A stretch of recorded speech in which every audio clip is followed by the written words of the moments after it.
समीचीन विकल्पों का सम्यक समाधान। सुनिए परम पूज्य श्रमण श्री सुप्रभ सागर जी महाराज के मुखारबिंद से YouTube चैनल सुप्रभ उवाच पर शुभाशीष परम पूज्य श्रमणाचार्य 108 श्री विशुद्ध सागर जी महाराज। सानिध्य श्रमण सुप्रभ सागर जी महाराज, श्रमण प्रणत सागर जी महाराज। पुण्य आर्जक श्रीमती मधुबाला सुरेश चंद जी पाटोदी, बेटी दामाद श्रीमती विनीता अर्पित जी पहाड़िया मंडीदीप, बेटे बहू मोहित अंकिता पाटोदी, रोहित मुस्कान पाटोदी, अभी नैवेद्य जीने भव्य एवं समस्त पाटोदी परिवार, जैन बर्तन भंडार छिंदवाड़ा।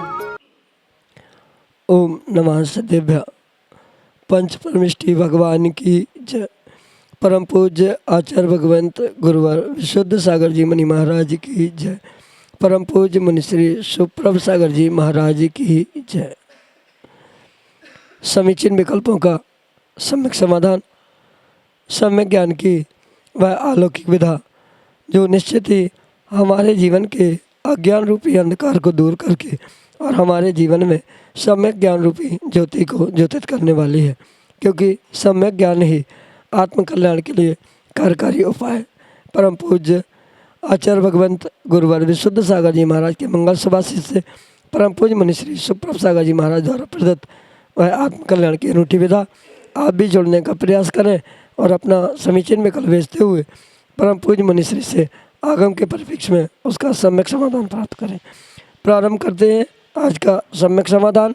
और आज के पहले विकल्प के लिए आष्टा मध्य प्रदेश से अनन्य गुरु भक्त परिवार डॉक्टर मगन जैन, श्रीमती चंदा जैन महाराज श्री के श्री चरणों में बारंबार नमोस्तु निवेदित करते हुए अपना समीचीन प्रश्न रख रहे हैं कि गुरुदेव जिन आगम में उपादान शक्ति का स्वरूप क्या है, इसको हम सरलता से कैसे समझें, हमारे आत्मीय विकास एवं विनाश में उपादान शक्ति का किस प्रकार उपयोग करें। हमारे समीचीन विकल्प का सम्यक समाधान करने की अनुकंपा करें। नमोस्तु महाराज जी, नमोस्तु। ओम नमः सिद्धम। परम पूज्य आचार्य भगवान गुरुवर विशुद्ध सागर जी महाराज की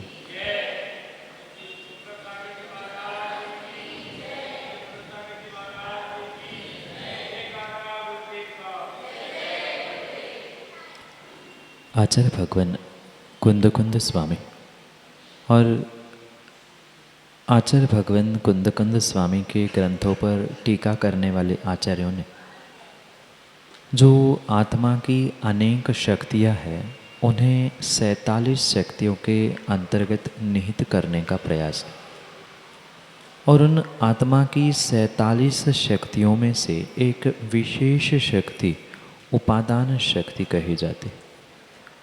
उपादान जैसे व्याकरण में भी कारक की अपेक्षा से प्राप्त होता है, वहाँ भी उसका अर्थ यही है कि किसके लिए। तो ये विभक्ति परक कारक में व्याकरण में प्रयोग में आता है, उसी प्रकार से आत्मा की ये उपादान शक्ति भी हमें यही समझाने का प्रयास करती है कि हे जीव, तुमने आज तक जीवन में जो कुछ भी किया, जो भी पुरुषार्थ किया, वह किसके लिए किया।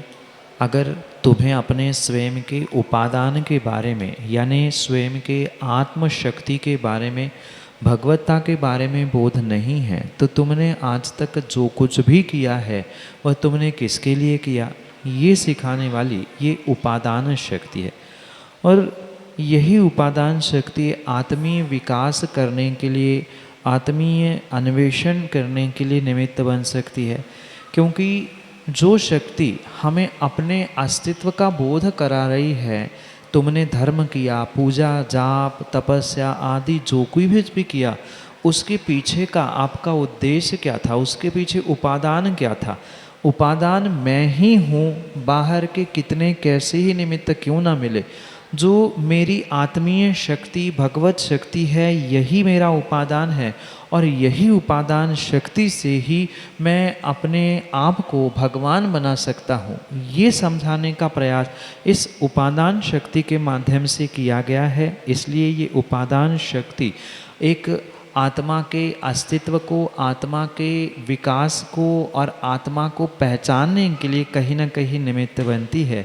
इसलिए इस उपादान शक्ति की बहुत बड़ी उपयोगिता आगम ग्रंथों में, और मात्र आगम नहीं अपितु अध्यात्म ग्रंथों में प्रमुखता से की गई है। और उस अध्यात्म ग्रंथों की मुख्यता से ही इस उपादान शक्ति को समझना होगा। व्याकरण की अपेक्षा से जो कारकों में उपादान आदि आदि कहे जाते हैं, वैसा ही अभिप्राय यहाँ लेते हुए यहाँ अध्यात्म ग्रंथों में मैं ये जो कुछ भी कर रहा हूँ आत्मा के लिए कर रहा हूँ, ये समझने के लिए, किसके लिए, ये समझाते हुए ये उपादान शक्ति आत्मा में है। मैं जो कुछ भी कर रहा हूँ, धर्म, जप, तप, चारित्र आदि सब कुछ मैं अपने लिए कर रहा हूँ, ना कि दूसरे किसी के लिए कर रहा हूँ। ये निर्णय ये शक्ति के समझने के माध्यम से, शक्ति को प्राप्त या उद्घाटित करने के निमित्त से जीव कर सकता है। इसके लिए इसकी बहुत बड़ी उपादेयता अध्यात्म ग्रंथों में और आत्मा के अन्वेषण और आत्मा के विकास आदि में होने की पूर्ण रूप से संभावना है। यही आपके लिए सम्यक समाधान। नमोस्तु महाराज जी। नमोस्तु। मैं सुविधि जैन ये प्रश्न पूछना चाहती हूँ कि श्रावक, सामान्य श्रावक कौन से गुण स्थान तक पहुँच सकता है? क्योंकि अगर कोई पहले गुण स्थान से उसकी मृत्यु होती है तो वो किसी भी स्थान में जन्म ले सकता है, नेवो में भी जा सकता है। तो हम ऐसा क्या पुरुषार्थ करें कि हम अगर सामान्य श्रावक भी हैं तो हम अपना गुण स्थान बढ़ा सकें? नमोस्तु महाराज जी। सामान्य श्रावक अनेक प्रकार के होते हैं, जिनको सच्चे देवशास्त्र गुरु पे और अपने आप पे विश्वास नहीं है, उसे मिथ्या दृष्टि कहा जाता है, या उस मिथ्यात के कारण से उसका पहला मिथ्यात गुणस्थान ही बनता है। और ये तो स्वाभाविक सी बात है कि मिथ्यात गुणस्थान वाले जीवों के लिए नरक, तिर्यंच, निगोद आदि दुखदायी योनियाँ ही अगले पर्याय में प्राप्त होने की पूर्ण संभावना है।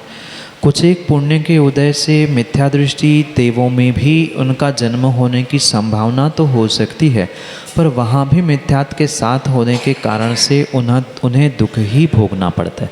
जैसे देवों के अनेक भेद बताए जाते हैं, उनमें से जो व्यंतर, राक्षस, भवनवासी आदि जो देव है वे पूर्ण रूप से मिथ्यात के कारण से ही जन्म लेने वाले देव है। इतने ही नहीं अपितु स्वर्गों में भी, मतलब जो सौधर्म ईशान आदि स्वर्गों में भी 10 प्रकार के देव है, उनमें भी किल्विषिक, किन्नर आदि आदि अनेक प्रकार के देव कहलाते हैं, जो आज्ञा का पालन करते हैं। सौधर्म आदि का कहाँ हाथी बन के आओ, सेना बन के आओ, तो उनको बन के आना पड़ता है। ये कहीं ना कहीं मिथ्यात के कारण से ही प्राप्त होने वाली उनकी व्यवस्था है। पर अगर श्रावक इस मिथ्यात गुणस्थान से ऊपर उठना चाहता है, मिथ्यात को छोड़ना चाहता है, तो आवश्यकता नहीं है कि वो बहुत बड़े बड़े नियम, बहुत बड़े बड़े पुरुषार्थ करने से ही अपने गुणस्थान को बदल सके। मात्र और मात्र वह जीवन में अगर सच्चे देवशास्त्र गुरु और अपने आप पर, मतलब मैं एक जीव द्रव्य हूँ, जीव तत्व हूँ, मैं बहुत कुछ कर सकता हूँ, ये विश्वास, ये श्रद्धान अगर उत्पन्न हो जाएगा तो वो भी अवश्य ही पहले गुणस्थान से चौथे गुणस्थान तक पहुँचता है। बीच के जो 2 गुणस्थान हैं, ये एक मिश्र अवस्था का गुणस्थान है और एक नीचे गिरने का अवस्थान है। इसलिए इन दोनों को प्राप्त करना किसी प्रकार से उचित नहीं है, क्योंकि मिश्र और सासादन ये गुणस्थान गिरने और बीच के मध्य के है, आधा मिथ्यात आधा सम्यक ऐसी परिणति है, तो उससे तो कल्याण होना संभव नहीं, दुर्गति से बचना भी संभव नहीं है। दुर्गति से बचने के लिए एकमात्र साधन आचार्य भगवंतों ने कहा है, जिसका नाम है सम्यक दर्शन के साथ श्रावक अपने उस चौथे गुणस्थान को अविरत सम्यक दृष्टि, जिसका नाम है, उसे प्राप्त करने का प्रयास करे। क्योंकि गुणस्थान का नाम ही स्पष्ट कह रहा है अविरत सम्यक दृष्टि, जहाँ किसी भी प्रकार से कोई व्रत नहीं है, कोई महान संकल्प नियम नहीं है, पर फिर भी ये ध्यान रखे जो सम्यक्त्वाचरण चारित्र है, यानी सम्यक्त के अनुकूल श्रावक के कुलाचार रूप जो व्रत है, जैसे कहा जाता है कि सप्तव्यसन का त्याग करना, श्रावकों के 8 मूल गुणों को धारण कर लेना, कम से कम ये जो जैन धर्म का कुलाचार है इसे सम्यक्त्वाचरण चारित्र कहते हैं। मतलब सम्यक चारित्र नहीं, सम्यक चारित्र मुनिराजों का महाव्रत रूप होता है, श्रावकों का अणुव्रत रूप होता है, बात उसकी नहीं है। सम्यक्त के अनुसार क्रियाओं को करना ये सम्यक्त्वाचरित चारित्र है। 8 मूल गुण, मतलब 2 प्रकार से जो आचार्यों ने 8 मूल गुण कहे हैं, कम से कम जघन्य प्रकार से 5 उदंबर फलों का और 3 मकार का त्याग करना, ये श्रावक के 8 मूल गुण कहे जाते हैं। 6 आवश्यक देव पूजा, गुरुपासी, स्वाध्याय, संयम, तप, दान, ये 6 आवश्यक। और सप्त व्यसन, जुआ खेलना, शिकार करना, वैश्यागमन आदि आदि, ये जो कुछ भी 7 व्यसनों का त्याग, 8 मूल गुण और 6 आवश्यक का पालन, इतना भी अगर जीव तत्वों के श्रद्धान के साथ सच्चे देवशास्त्र गुरु पर श्रद्धान करते हुए करना पुरुषार्थ कर लेगा तो उसका गुणस्थान पहले से चौथा होना पूर्ण रूप से संभव है। पंचम काल में भी जीव चौथे 5वें गुणस्थान को प्राप्त कर सकता है। अगर वही अविरत सम्यक दृष्टि जीव देशव्रती बनता है, मतलब 2 प्रतिमा या उससे अधिक प्रतिमाओं को ग्रहण करता है, तो वह 5वें गुणस्थान को प्राप्त करता है। पर माना कि उतना चारित्र, एक देश चारित्र भी ग्रहण करने की शक्ति नहीं है, तो सबसे सस्ता इलाज, सबसे सस्ता मार्ग सच्चे सम्यक दर्शन की निर्दोषता से पालन करने का पुरुषार्थ करे। जो सम्यक दर्शन के 25 दोष कहे हैं, उन 25 दोषों को छोड़ते हुए 25 गुणों को धारण करना, ये सम्यक दर्शन की निरतिचार निर्दोष परिपालना करने से और जो सम्यक के अनुकूल श्रावक का कुलाचार कहा जाता है उनको धारण करने से, उनको गुरु के चरणों में ग्रहण करने से जीव अपना कल्याण कर सकता है। और शायद इसीलिए आचार्य भगवंत जिनसेन स्वामी ने जो उपनयन संस्कार, दंपति संस्कार आदि अनेकानेक संस्कारों के माध्यम से पुनः पुनः उन्हें इन कुलाचारों में, इस सम्यक्त आचरण में स्थापित करने का प्रयास किया है। उनको प्राप्त करने से, श्रद्धापूर्वक ग्रहण करने से और मायाचारी को छोड़कर उसका परिपालन करने से गुणस्थान बढ़ते हुए आने वाली दुर्गतियों से व्यक्ति अवश्य ही बच सकता है। यही आपके लिए सम्यक समाधान। महाराज जी, मेरा नाम एकाग्र है। मेरा प्रश्न ये है कि जब हम लोग महाराज जी को चौके में लेके जाते हैं तब हम महाराज जियों को पड़गाते क्यों हैं? बेटा, क्या तुम्हारे घर में कभी कोई गेस्ट आए, कोई अतिथि आए? जब भी घर में कोई गेस्ट आते हैं तो आप उनसे पूछना कि कभी ना कभी उस गेस्ट को आपने फ़ोन पे इनविटेशन दिया होगा या पर्सनली उनको कहा होगा मेरे घर में आना, चाहे आपका मित्र हो, कोई गेस्ट हो या कोई भी रिलेशन में आने वाला हो, कभी ना कभी आपने उसे इनविटेशन दिया है, आमंत्रण दिया है कि मेरे घर में आना। तो जब एक सामान्य गेस्ट, सामान्य अतिथि, सामान्य मित्र आपके बुलाए बिना घर में नहीं आते, जो अरिहंत की मुद्रा, भगवान की मुद्रा को धारण करने वाले जो निर्ग्रंथ दिगंबर मुनिराज होते हैं, वे आपके घर में बिना बुलाए कैसे आ सकते हैं? पर बुलाने का मतलब आहार के समय के लिए कोई इनविटेशन कार्ड छपवा कर या मोबाइल पे उनसे ये कहने मत जाना कि कल से हमारा चौका लग रहा है, आप हमारे चौके में पधारना। इस प्रकार से उनका आमंत्रण नहीं होता, पर शुद्ध वस्त्र पहनकर मंदिर के बाहर, घर के बाहर उनको प्रतिग्रहण करने के लिए, यानी उनको एक्सेप्ट करने के लिए, उनको प्राप्त करने के लिए जो वहाँ पुरुषार्थ प्रयास किया जाता है, हे स्वामी नमोस्तु नमोस्तु नमोस्तु, ये कहते हुए जो आगे संस्कृत में कहा जाता है अत्र अत्र तिष्ठो तिष्ठो, इसका अर्थ ये होता है हे स्वामी आप आइए, ठहरिए और मेरे साथ मेरे चौके की तरफ चलिए। तो ये प्रतिग्रहण ही पड़गाहन के रूप में कहा जाता है, क्योंकि जब सामान्य मित्र, सामान्य गेस्ट आपके बिना बुलाए नहीं आते तो फिर तो ये तो अतिथि है, भगवान का रूप है, मुनिराज है, महाराज है, वो आपके बिना बुलाए कैसे आ सकते हैं? इसलिए उनको बुलाने का कुछ विशेष तरीका पड़गाहन या प्रतिग्रहण प्रतिग्रहण के रूप में कहा जाता है। ग्रहण का अर्थ होता है उन्हें एक्सेप्ट करना, स्वीकार करना। तो उनकी अगर आपके पढ़ाने से विधि मिल गई, उनको जो उन्होंने सोचा था कि हमें ऐसा व्यक्ति पढ़ाते हुए मिल जाए, व्यक्ति के हाथ में कलश हो, फल हो आदि कुछ उन्होंने सोचा है, तो वैसा अगर उनके साथ ट्यूनिंग बन गया तो वे आपकी भाषा को, आपके पढ़ाने को स्वीकार करते हुए वहाँ आपके घर तक पहुँचते हैं। इसलिए घर ले जाने के लिए जैसे गेस्ट के लिए आमंत्रण होता है, ऐसे मुनिराजों को आहार कर ले जाने के लिए ये पड़गाहन करना, प्रतिग्रहण करना आदि ये आगम की व्यवस्था, धर्म की व्यवस्था है। यही आपके लिए सम्यक समझ। महाराज जी मेरा नाम है आगम। महाराज जी मुझे अभिषेक करना रहता था, बस मुझे ये लोग करने नहीं देते हैं। बेटा, हमारे भगवंतों ने, हमारे गुरुओं ने ये समझाया है कि भगवान का अभिषेक या मुनिराजों को आहार देने वाला जो बालक है या बालिका है, वह कम से कम अपने उम्र के, अपने एज के 8 वर्ष पूर्ण करे, तभी उसको अभिषेक करने की, आहार आदि देने की योग्यता प्राप्त होती। भले ही आपकी इच्छा 6 वर्ष की उम्र में ही अभिषेक करने की, मुनिराजों को आहार आदि देने की हो रही है, ये तो बहुत अच्छी बात है। तीव्र पुण्य के उदय से ही विरले पुण्यात्मा के ऐसे जीव के भाव बनते हैं। पर ये अवश्य समझना, क्योंकि 8 वर्ष की उम्र के पहले कभी भी वह बालक सम्यक प्राप्त करने की योग्यता नहीं रखता, और सम्यक के अभाव में प्राप्त की जाने वाली कोई भी क्रिया कार्यकारी नहीं हो सकती, फलवान नहीं हो सकती।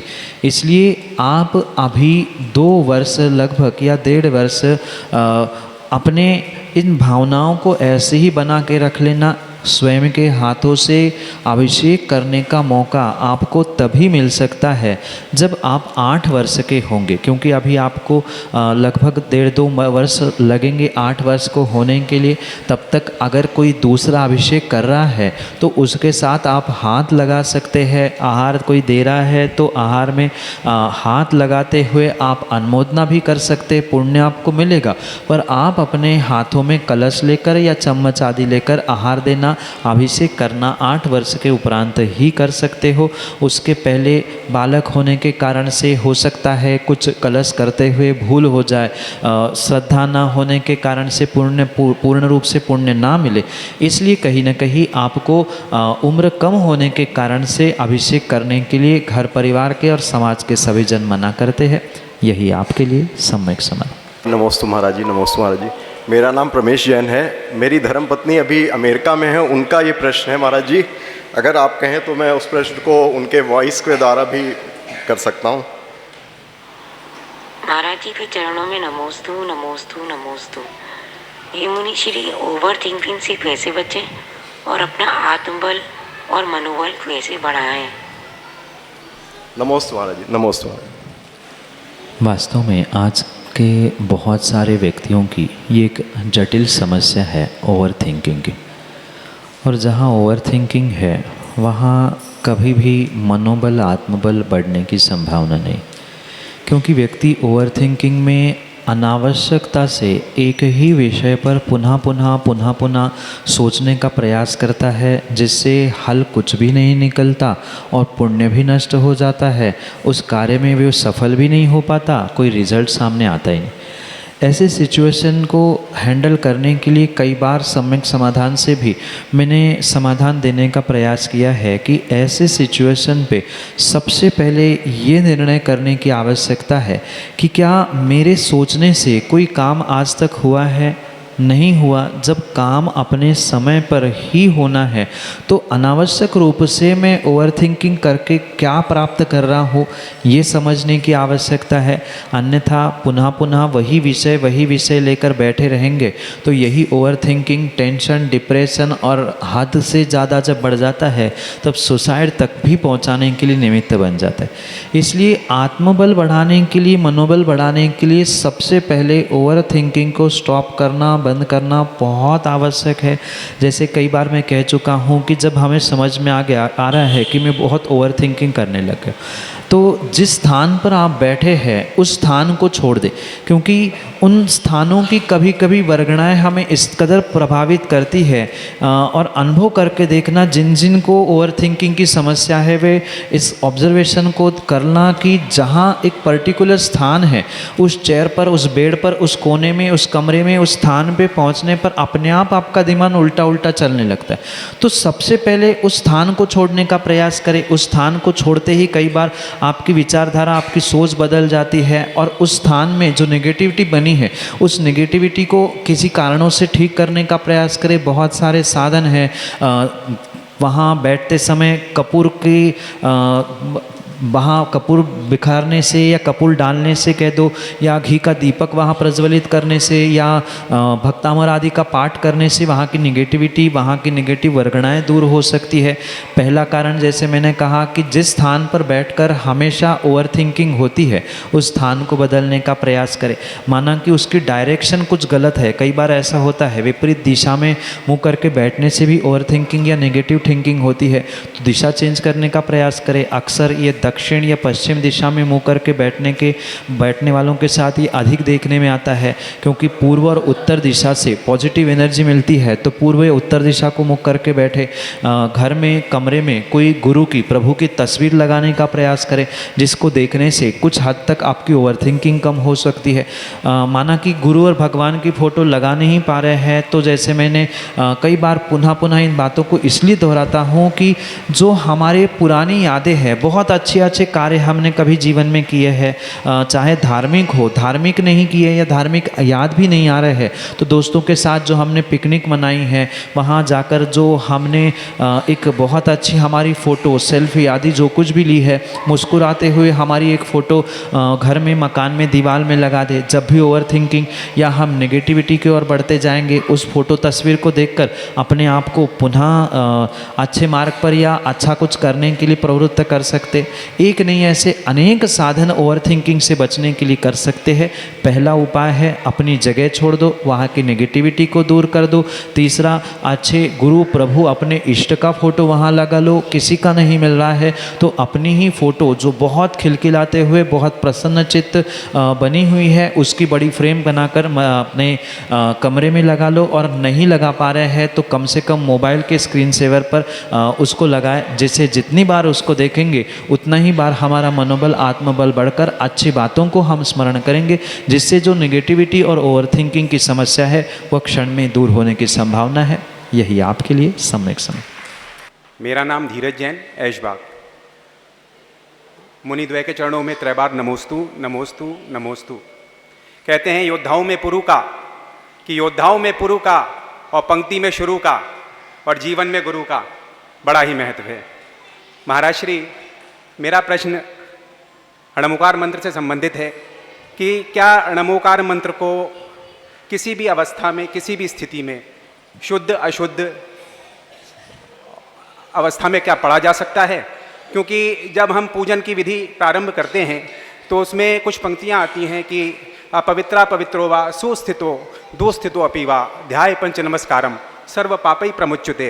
अपवित्रा पवित्रो वा सर्वावस्थाम गतो अपि वा या स्मरे परमात्मा नाम सावाह्य अभ्यंतरे शुचि। महाराज श्री, इसको स्पष्ट करते हुए कृपया उचित मार्गदर्शन करने की कृपा करें। नमोस्तु। पूजा के प्रारंभ में जो आप पंक्तियाँ दोहराते हैं उसके अर्थ को, उसके भावों को सुस्पष्ट समझने की आवश्यकता है।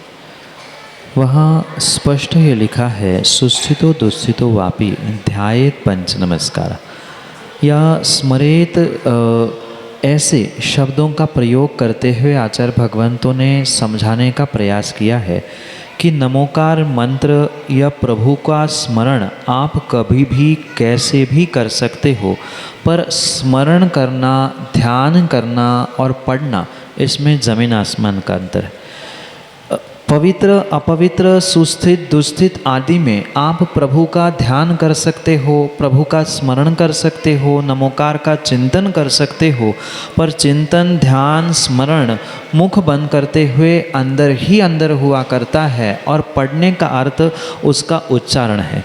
इसलिए ये विवेकपूर्वक स्पष्ट समझे कि आचार्यों ने कभी भी ये नहीं कहा है कि पवित्र अपवित्र स्थानों में, सुस्थित दुस्थित स्थानों में आप नमोकार का उच्चारण करें, भगवान की स्तुति जोर जोर से बोले। अगर द्रव्य क्षेत्र काल भाव की मर्यादा को नहीं समझा जा रहा है तो नमोकार पढ़ते हुए या भगवान आदि का स्तोत्र पाठ करते हुए पुण्य की जगह बहुत सारा पाप वहाँ आप प्राप्त कर सकते। इसलिए ये जो लिखा हुआ है उसे स्पष्ट समझने का प्रयास करें कि वहाँ ध्यायेत पंच नमस्कारा, यही आपने पढ़ा है, और भगवान का भी स्मरण करने के लिए कहा है, ध्यान करने के लिए कहा है। स्थिति कैसी क्यों ना हो, आप नमोकार का चिंतन कर सकते हो, नमोकार के पांचों पदों को मन में ही स्मरण कर सकते हो, किसी भी प्रकार से उसका ध्यान आप कोई अवस्था में कर सकते हो, पर ध्यान का अर्थ पढ़ना नहीं है, स्मरण का अर्थ उच्चारण करना नहीं है। उच्चारण कर रहे हैं, स्मरण कर रहे हैं, पढ़ रहे हैं तो कहीं ना कहीं वहाँ पर दुस्थित होने से, अपवित्र होने से, पाप का आश्रय भी होने की संभावना है। अन्यथा फिर तो कोई मर्यादा ही शेष नहीं रहेगी। जूते चप्पल पहनकर गाड़ी पर घूमने वाला भी जोर जोर से नमोकार का उच्चारण कर सकता है, भक्तामर आदि पाठ कर सकता है। हाँ, ऐसे स्थिति में आप मन ही मन में पढ़ सकते हैं।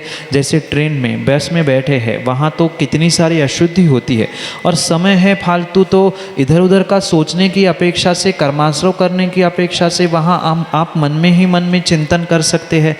जो जो हमें याद है, स्तोत्र पाठ, प्रभु का स्मरण है, हम उसे कर सकते हैं। पर ध्यान रखें, मन में ही ध्यान होता है, स्मरण भी मन में ही होता है। हम याद करना, स्मरण करना, ये सब कुछ कर सकते हैं सभी अवस्थाओं में, पर उच्चारण योग्य स्थान, द्रव्य क्षेत्र, काल और भाव, इनकी शुद्धि पूर्वक ही करना चाहिए। हाथ भी हिलाना, माला आदि भी अशुद्ध स्थानों में फेरना, ये उचित स्वीकार नहीं किया जाता। योग्य स्थानों पर ही ये सब कुछ करना चाहिए।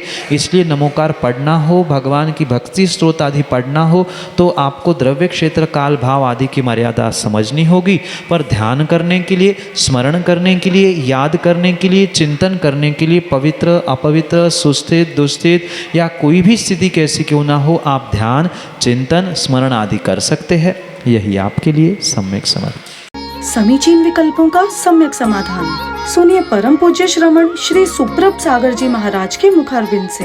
YouTube चैनल सुप्रभ उवाच पर शुभाशीष परम पूज्य श्रमणाचार्य 108 श्री विशुद्ध सागर जी महाराज। सानिध्य श्रमण सुप्रभ सागर जी महाराज, श्रमण प्रणत सागर जी महाराज। पुण्य आर्जक श्रीमती मधुबाला सुरेश चंद जी पाटोदी, बेटी दामाद श्रीमती विनीता अर्पित जी पहाड़िया मंडीदीप, बेटे बहू मोहित अंकिता पाटोदी, रोहित मुस्कान पाटोदी, अभी नैवेद्य जीने भव्य एवं समस्त पाटोदी परिवार, जैन बर्तन भंडार छिंदवाड़ा।